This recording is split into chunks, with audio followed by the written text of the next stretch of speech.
When you own your own business, work travels with you. So travel with the business card that gives back all you put in and get access to the Chase Sapphire Lounge by the club. Chase Sapphire Reserve for Business. Visit chase.com/reserve business to learn more. Cards issued by JPMorgan Chase Bank, N.A. member FDIC, subject to credit approval. Terms apply.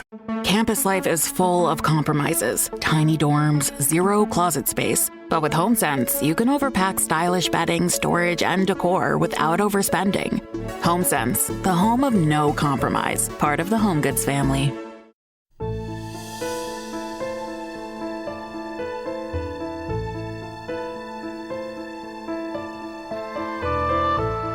A couple of days after Valentine's Day in 2024, Danielle Crittenden was texting back and forth with her 32-year-old daughter Miranda, who lived in Brooklyn and was getting ready to go to a party later that night.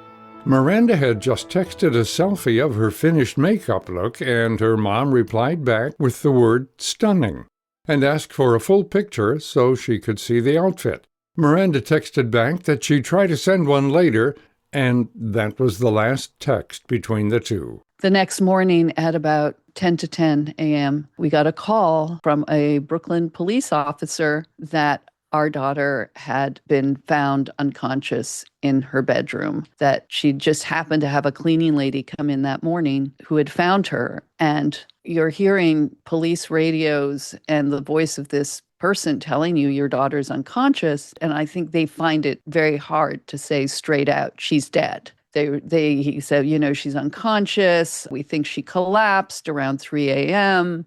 And then you get a medical examiner on the phone and it hits you. I think they're trying to tell me that Miranda is dead, but your brain is not accepting it. Crittenden, her husband David Frum, and her two other children flew to New York City right away, still somewhat expecting that there was some other explanation.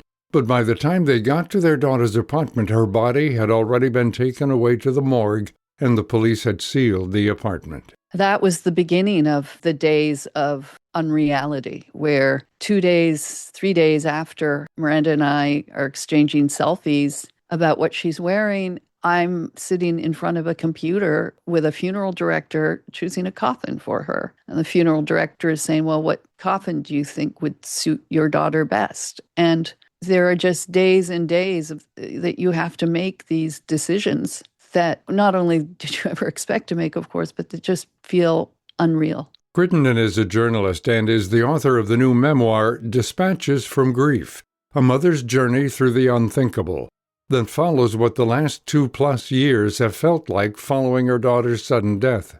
Go back to 2014, and her daughter Miranda had been thriving.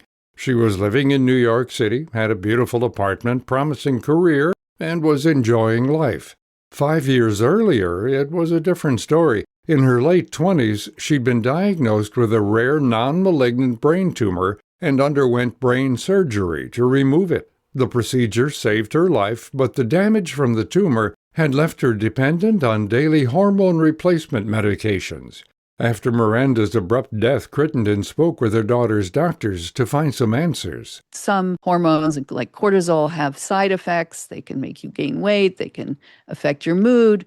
And so what you try and do is get a good balance that works for you. And I think she got that balance wrong. Her doctors didn't inform her the consequences of getting that balance wrong. And so she had been complaining of suffering a cold for the past couple of weeks, but she'd been traveling. And when I mentioned this to the medical examiner, he sort of said, okay, yes, there have been cases of people feeling under the weather. They go to the emergency ward, they're dismissed, and then they die suddenly. And that's clearly what had happened to Miranda. No one had talked to Miranda about the fatal risks of not getting the right dosages of her medication. We asked Crittenden how she felt about this mistake. Was there a lot of anger and resentment? Yes and no, because I was in such grief. There was nothing that was going to bring her back. So getting angry at the doctors just seemed like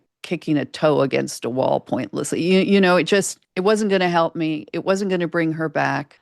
Maybe I could have sued. None of us wanted to go through that process. Again, what would money do? It wouldn't bring Miranda back. It would just feel like winning the worst lottery in the world. In the weeks, months, and years after Miranda's death, Crittenden worked her way through the grief of losing a child and the huge hole it left in her life. By the time she was 32, she wasn't just my daughter. We had developed a very close relationship, even as friends. I mean, she was the person, one of the people I most loved hanging out with. She was a person who deeply understood me and supported me, and vice versa. I could just be with her in a way that I could be with no one else. There are just times where I think, oh my gosh, I wish I could tell her this. She would have found this so funny, or I need her advice on this. And, that's also part of the loss. Grief is often talked about as a process. There are books, stages, checklists, and words like acceptance that can make it sound like a linear process. Crittenden says none of that matched what was happening to her. This wasn't sadness that came in a wave and then receded. Her grief flooded every room and felt like an ice pick in her heart. As a journalist, she turned to writing to pour out some of what was in her head. I'd note down what it was like to go into a supermarket for the first time, and how suddenly I'd just be passing things that I used to buy for Miranda when she'd come to visit, and I just had to run out. I had to leave my cart and run out of the store. I couldn't be there. I couldn't see those things. And that's how this kind of grief affects you. It just blankets your world.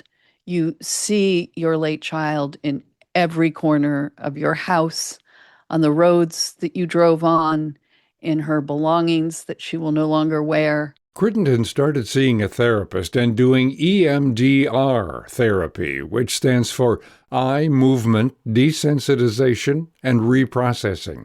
Instead of relying only on talk therapy, EMDR uses bilateral stimulation, like side-to-side eye movements or tapping, to help the brain work through traumatic memories. So when you have like this very complex grief, as you do with the loss of a child, it's not just one incident. It is in, as I said, every aspect of your day. You go through, what was it like to see her dead body in a funeral home? How did you react when you got the phone call? And it's just a continuous processing that I describe it as a kind of, after a session, I feel like it's been like an exorcism. Whatever aspect of the grief that we'd gone through that day has somehow lightened, and I don't obsess over it anymore. EMDR doesn't make her miss Miranda less, but it does help her process what's happening and why this is happening. She doesn't believe there's ever a stage in grief where you reach total acceptance and it feels okay.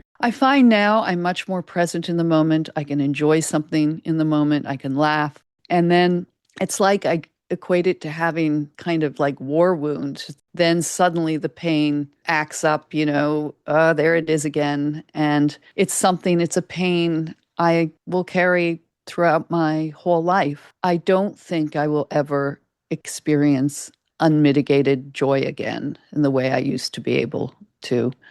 But I am able to be happy at times, and I'm more and more able to think of Miranda with less pain about her loss.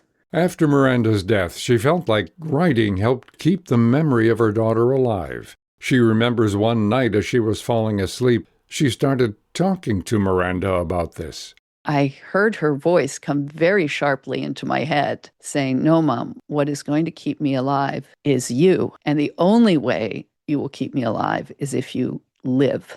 And by that meaning, live my life, live with joy as she did. And I hear that voice often now in my head, urging me to try and return to some sort of happier life.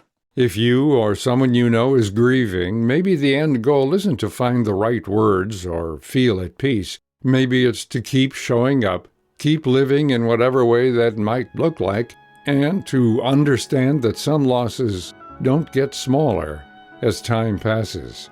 To learn more about this topic and our guest, Danielle Crittenden, head to viewpointsradio.org. Her book, Dispatches from Grief, A Mother's Journey Through the Unthinkable, is available now online and in select bookstores. The story was written by our executive producer, Amirah Zaveri. Our studio manager is Jay Silvers. I'm Gary Price.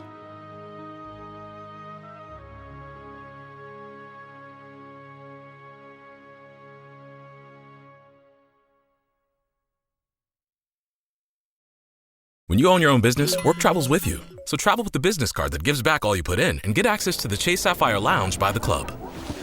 Chase Sapphire Reserve for Business. Visit chase.com/reserve business to learn more. Cards issued by JPMorgan Chase Bank, N.A. member FDIC, subject to credit approval. Terms apply. So you're saying with Hilton Honors, I can use points for a free night stay anywhere? Anywhere. What about fancy places like the Canopy in Paris? Yeah, Hilton Honors, baby. Or relaxing sanctuaries like the Conrad in Tulum? Hilton Honors, baby. Ooh, what about the 5-star Waldorf Astoria in the Maldives? Are you gonna do this for all 9,000 properties? When you want points that can take you anywhere, anytime, it matters where you stay. Hilton, for the stay. Need a boost? Sometimes all it takes is tapping into your inner cool.